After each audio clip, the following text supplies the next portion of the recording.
հիմա պատկերացրեք 100,000, սա ինքը աշխարհում բանը նոնսենս է դառնում, 100,000 դատական հայց օրվա իշխանության առաջին դեպքերը։ 300 քանի հազար մարդ ձայնա տվել, դրանց մեղադրումը ասում է դուք բոլոր կաշառակեր եք, հետո հասկանում է վտանգավոր բան, ասում է 70, թող 70%-ը գնա, 200 քանի հազար մարդ գնա։ Չէ՞, այդ գործերը սկսի։ Այ որ ասում եք մեկ այլ բանի մասին։ Ամառա արձակուրդ հանդիմությունը մենք կոնկրետ քայլեր ենք ասում։ Բաներ կային, չէ՞, իրավապաշտպաններ կային, բանեն Իսպիրյան էին, չգիտեմ, Արթուր Իսպիրյան, հիշում եմ, Թուփը ծառը, այն հիշում եք, Այգու ծառը, բան, այն ժամանակ հարմար էր, չէ՞, նույն արևմուտքներ անում։ Ուրեմն նայրան էր հանե, հիմա կգա 1 ժամից այստեղ եթերում կլի, ես պիտի խնդրեմ, որ ավելի մանրամասն ներկայացնի, ուրեմն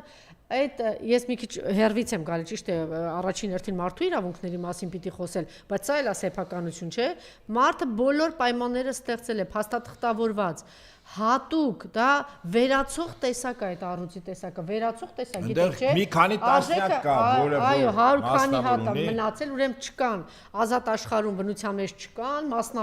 մասնավոր ինչ որ բան փոքրիկ կենթանաբանական այգիներ ունեն այդ մասնավոր տիրույթում է եւ մի քանիսը այդպես կենթանաբանական այգիներում են մնում չկա վերացող տեսակ է եւ հիմա սրսկելով հիմա չգիտեմ դա հատուկ է արել որ անկես կենթանին թե քնեցրել են ուրեմն էլի տգետ եք ոչ պրոֆեսիոնալ է որ ասում եք փողոցից եկած բոմժերը գան իշխանության այսպես այլ որ ոչ միտեղ պրոֆեսիոնալ մարդ չկա հիմա միա դուք պատկերացնում եք համաշխարհային այս նույն կերպ որ դուք ասում եք նամակներ, պետք է հեղեղեն բոլոր միջա, բա ձայն հանեք։ Բա տարել են անկել այս բացառիկ այս կենթանին, չէ՞։ Բացառիկ բան է։ Սա մի կողմից, բա մի հատ կենթանաբաններ, չէ, իրանց ինչ գործ է, դուք ավելի առավել եւս, եթե 100 հիվանդություն ուներ, դուք ո՞նց եք այդ մարդուն բան անում, սրսկում։ Կենթանու։ Հա? Այդ կենթանու ո՞նց եք սրսկում դուք։ Ինչև է հասկանալի։ Ինչև է չի, շատ կարևոր հարց է, որովհետև արևմուտքը ասում է շամպոչը, կատվի մռութը հասեք, առնետներին վերացրեցին հասեք, թիթեռները, բա մի բան տեսակ է վերացե, բայց չեք խոսում։ Էլի նույն կերպ պիտի բոլոր տեղերում նամակներ հղել, ակցիաներ անել եւ ասենք գետնի եսին որտեղը գնան կորչեն բոլոր նրանք, որ միջև հիմա իմիտացիա են արել։ Իբրև թե բանը կենթանիների պաշտպանությամբ են զբաղվում, ել չեմ ասում, որ սա բառից բուն իմաստով գողություն է, պարոն Հապետյան, օրը ցերեկով մտել են մարդու սեփականությունը ինչ են արել։ Այդ հայերեն կոչվում է էքսպրոպրիացիա, հիմա ձեռնարկություններ, սեփականություն ինչ կա, վերստում է խլել ուղղակի։ Պետական մակարդակով խլոցի է։ Եվ հետաբար, այո, ընդդիմությունը ամառ է, բայց ընդդիմությունը բավական անելիքներ ունի։ Նորից եմ կրկնում, առաջարկը շատ հստակ է։ Առաջին յակը գործող նախագահի վերաբերյալ քրեական նյութերի պատրաստում, երկրորդ Ուրսուլա ֆոն դեր Լայենի կեցվածքի հետ կապված, ընտրությունների հետ կապված կոնկրետ քրեական գործ եւ այդ տիկնոջ հայտարարությունը, որտեղ իր արժանապատվությունը պայելու համար ասում ես գումար չեմ վերցել, գնացել ընտրել եմ։ Հիմա այդ մի 300,000, ինչքան, թող 200,000։ Սա sense բան չի լինում աշխարհում, պատկերացրեք այդքան քրեական գործ մեկ անձի նկատմամբ մեկ գործով։ Տեսեք, Էդմոն Մարուկյանը մասնակցում էր, ասում էր ես անկախ ուժ այսպես, թող Էդմոն Մարուկյանը այդ մի ուղղությամբ զբաղվի 100 գերատեսչություններին։ Թաթոյանն ասում էր ես չգիտեմ ինչքան ձայն ունեմ, դրանով զբաղվի։ Ես էլ չեմ ասում այդ Բարգավաճ Հայաստանի մասին անցողիկ ուժերի Բարգավաճ Հայաստանը 60,000 Բարգավաճ Հայաստանը անցել է ուղղակի իրեն Նիկոլ Փաշինյանը թույլ չտվեց, այո, իրենք այդ շեմը հաղթարել են Հայաստան դաշինքը եւ ուժեղ Հայաստան։ Երեք չառաջորը շատ ուշագրավ բան փաստաբանը տարածեց Գագիկ Ծառուկյանի, ուրեմն այն անձի հետ կապված որ հիմա գործ են հարուցել իբրև թե չգիտեմ ինչեր է տեղի ունեցել, փաստաբանը ինչ ուշագրավ բանել։ Իրանի Իսլամական Հանրապետության, քանի որ Իրանի Իսլամական Հանրապետության քաղաքացիներ են անձը ում հետ վիճահարույց հարց է ունեցել Գագիկ Ծառուկյանը, խնդրում եմ ուշադրություն։ Իրանի Իսլամական Հանրապետության իրավասու դատարաններում գործի բազմակողմանի քննության արդյունքում երկրորդ Ատյանի դատարանը կայացրել է վերջնական դատական ակտ, որով հստակ արձանագրվել է, որ Համլետ Թումանյանի գործողությունները սեն անձնի ում հետ վիճարկելի հարց է ունեցել Գագիկ Ծառուկյանը, որևէ հանցակազմ կամ խարդախության հատկանիշ արկա չէ, Դրանից հետո հայր եւ որդի Օլամանյանները գրավոր ընդունել են Գագիկ Ծառուկյանի նկատմամբ ունեցող 14.5 միլիոն ԱՄՆ դոլարի պարտքը, որի վերաբերյալ կազմվել է համապատասխան պարտավորագիր։ Նրանք ստանձնել են պարտավորություն վերադարձնել այդ գումարը 2 տարվա ընթացքում մինչև 26 թվականը, սակայն պարտքի չեն վերադարձել եւ այլն։ Կարծում եմ շատերը ծանոթ են։ Որի համար մեղավորը Գագիկ Ծառուկյանն է, այսինքն ուրիշը պարտ կապտի գումարը տա, ասում Գագիկ Ծառուկյանը մեղավորը։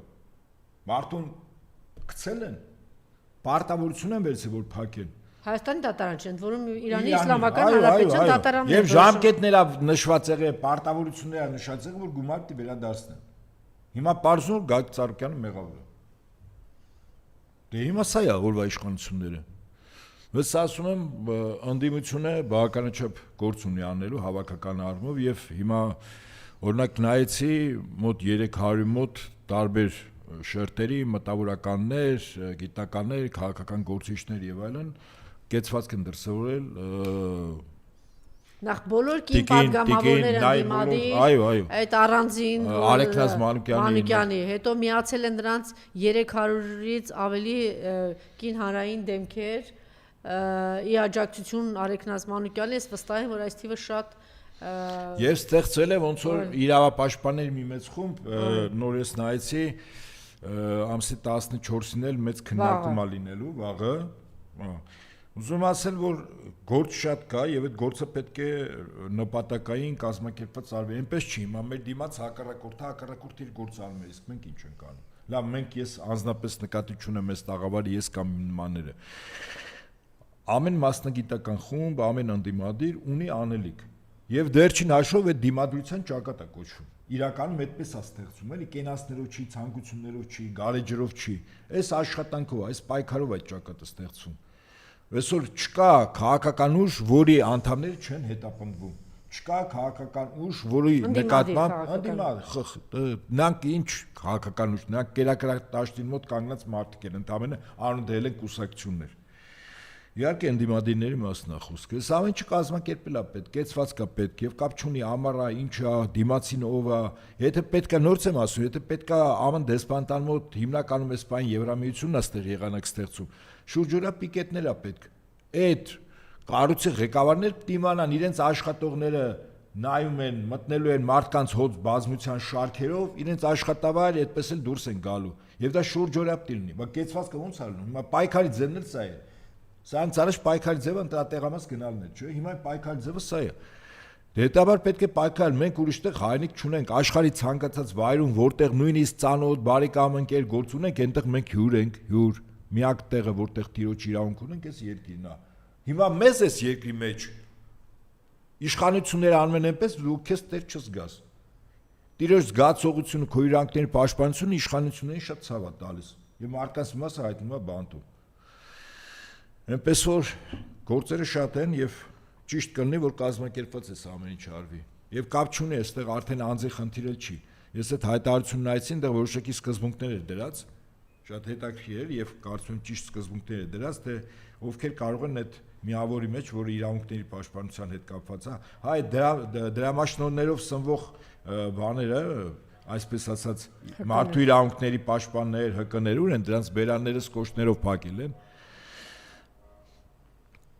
Դե փողով վճարովի անձինք են, հիմա փողով տարբեր տեղեր են վճարվում, այդ գործի վրա են վճարվում, կամուրջների վրա կանգնելուց են վճարվում փողովի տարբերություն։ Վճարը տալիս ես այդ մարդու հետ ինչ ուզում անում ես տանում ես։ Հիմա ինչ որն է տարբերությունը այդ անձանց կամ ասենք մարմնավաճառների կամ մյուսների։ Բայց եթե դու իրավունքի պաշտպան ես, այս այլանդակությունների ֆոնի վրա ձեր բերաները չի բացվում, պարագալու է չէ իշխանապողությունից հետո ամեն մեկին ձեզանից յուրաքանչյուրին հիշելու ենք ձեր կեցվածքը, ձեր պահվածքը, եթե իհարկե ժամանակին, ինչպես ասում են, հասնեք ճողոպրել։ Չէ, եթե իհարկե Հայաստանի Հանրապետությունը մնա։ Ինչի դա չեք ասում։ Որտեղ կարելի էր ավելի այս ամեն ինչին չհանգիստ վերաբերվել, ասեն դե հիմա մի հատ փողոցից եկած անկապ խումբ է, խմբակ է, թալանչիներ են, ոչ պրոֆեսիոնալ, պատահական, չգիտեմ ինչ, ասենք եկել են, երկիրը տնտեսապես կործանում են, ավիրում են, իրանք էլ հարստանում են բայց մենակ դրանով չենք սահմանափակվում, մենք այս ամեն ինչի գինը հայրենիքը կտոր տալիս, Արցախը տվել է Հայաստանի Հանրապետությունից եւ հիմա մարդը իր բրիֆինգում ազդարարեց, ասեց սա է լինելու։ Օրինակ հուլիսի 14-ին երեքշաբթի, այսինքն վաղը ժամը 12:00-ին Երևանի Անի Պլազա հոթել հյուրանոցում Սայաթնովա 19 դեր կուննա քաղաքացիական դրդապատճառներով հետապնդվող անձանց իրավունքների հարցերով հանձնաժողովի առաջին մամլո ասուլիսը։ Եվ հետաքրքիր ես ուզում եմ նաև մեզ լսողներին իրազեկել, սա արդեն խումբ է, որը ստեղծվել է, կոնկրետ աշխատանքի արդյունք է։ Հանձնաժողովի նախաձեռնողներն են Լարիսա Ալավերդյան, Մարդու իրավունքների պաշտպան, Աժ4 Գումարան, Ձյունիկ Աղաջանյան, Մայա Բարխուդարյան, քաղաքագետ Երևան Բոզոյան, Ստեփան Դանելյան, Հովհաննես Իշխանյան, Աննա Մկրտչյան, Զարուհի Փոստանջյան, Էլինար Վարդանյան, Սերգեյ Սարգսյան, Մարիամ Չախոյան։ Ուզում եմ ասել, որ սա հետաքրքիր է եւ ինչ առումով եւ որոշակի սկզբունքներ է դրած հանձնաժողովի գործունեության։ Անկախություն, վերկուսակցականություն, ազնվություն, անկաշառություն, ներառականություն, մասնագիտական եւ փաստային մոտեցում, իրավունքների գերակայություն, մարդու իրավունքների նկատմամբ հարգանք եւ համընդհանուր պաշտպանություն, խտրականության բացառում, քաղաքական հայացքներից անկախ հավասար վերաբերմունք։ Սա արդեն առաջին օղակն է, որը ստեղծվել է, սա վերկուսակցական ակնհայտ է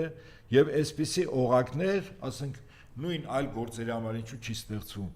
Հարգելի ինդիմություն, որը շատ ռեսուրսներ, սա անհատներ են, ասենք, որ նայումս անձնական նախաձեռնություն կամավորներ, բայց ռեսուրսային կառույցները եւս տի, խոսելով չի, մեկ-մեկ ելույթ ունենալով չի։ Կառույցները սկսեք, օղակները սարքեք ամբողջ հանրապետությունում ձեր հետ եւ սկսեք աշխատանք հիմա պայքարի ձև կա։ Վաղը օրենսդիր մարմինը աշխատանք սկսում է, այդ պայքարի մի մասն էլ տեղափոխվում է ազգային ժողով։ Զուգահեռաբար, այսպես է, կռիվը այսպես է լինում։ Ցանկություններով, երազելով, բազմոցին նստելով եւ բանանելով չի էլի, լուրերը նայելով չի։ Ավելի առարկայական։ Ես հորդորում եմ ՀԱԿ խմբի ղեկավար նախագահային ազգության թուրք։ Դրա նկատմամբ իրավաբաններին, կոչ եմ անում իրավաբաններին, շատ ընկերներ ունեմ եւ քաղաքական ուժերին պատրաստեք հայց այդ անձին դատի տալու, որտեւ այդ անձի խոսակցությունը արձանագրված է, էական չի, որ իր հետ պրանկեր են խոսել։ Հիմա կարող են օրինակ կոնկրետ Թաթոյանն ու Էդմոն Մանուկյանը դրանով զբաղվել։ Ինքը հավատացել է, որ հերախոսի մյուս կողմում Նիկոլն է նստած։ Հա, պատասխանել է հարցերին։ Մարդը անկեղծ ասել է ինչ որ։ Եվ ՀԱԿ Մինսկի խումբը այդ կառույցի իրական բուն նպատակը եւ դիմակը պատրվում է փաստացի։ Եվ մեր երկրի ներքին գործերին ստեղ եկել կաթողիկոս են փոխում, վաղը նախագահ են փոխել, մյուս օրը վարչապետ են փոխել, էսա Եվրոպան։ Այն որ հիբրիդային պատերազմ Ռուսաստանի գրպանն են գցում, իրականում իրանք են հիբրիդային պատերազմ